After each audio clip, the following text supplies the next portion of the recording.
যদি কারোর এরকম হেডলাইট ভেঙে যায় পালসারে, তাহলে পুরোটা চেঞ্জ করতে লাগবে না। হেডলাইট ভেঙে গেছে বা ওপরের ভেঙে গেছে বা সাইডের ইন্ডিকেটার ভেঙে গেছে, চেঞ্জ করতে লাগে না। তার জন্য প্রতিটা পার্টস আলাদা আলাদা কিনতে পাওয়া যায়, কিনে লাগিয়ে দিলে হয়। যেমন এটা ভেঙে গেছে, তার জন্যে এই জিনিসটা এরকম আটকে যাবে ভেতর থেকে পেস্ট করাতে হবে। পেস্ট করালে হয়ে যাবে, পুরো নতুনের মতো হয়ে যাবে, আগের মতো যেমন ছিল তেমন হয়ে যাবে। এটা সাধারণত সামনে অ্যাক্সিডেন্টেই ভাঙে, ওই করে কোনো গাড়ি ব্রেক মারলো, পিছন থেকে ঠাক করে লেগে গেল, ভেঙে যায়। কোনো চিন্তার কিছু নেই, পার্টস আলাদা আলাদা কিনতে পাওয়া যায়, দামও কম। মিস্ত্রিকে বললে পুরোটা এরকম খুলবে, নাট দেওয়া আছে, খুলে নেবে, খুলে থেকে ভেতর থেকে পেস্ট করে লাগিয়ে দেবে।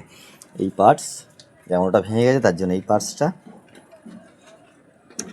এখান থেকে পুরো পেস্ট হবে, চারিদিকে ক্ল্যাম আছে, সব কিছুই আছে, ভেতর থেকে লেগে যাবে এভাবে, সুন্দরভাবে লেগে যাবে ভেতর থেকে।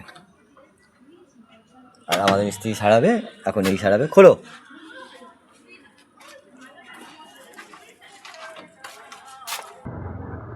মিস্ত্রি খোলা স্টার্ট করেছে।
সব নাট কটা খুলতে হবে, তবে এটা বেরোবে।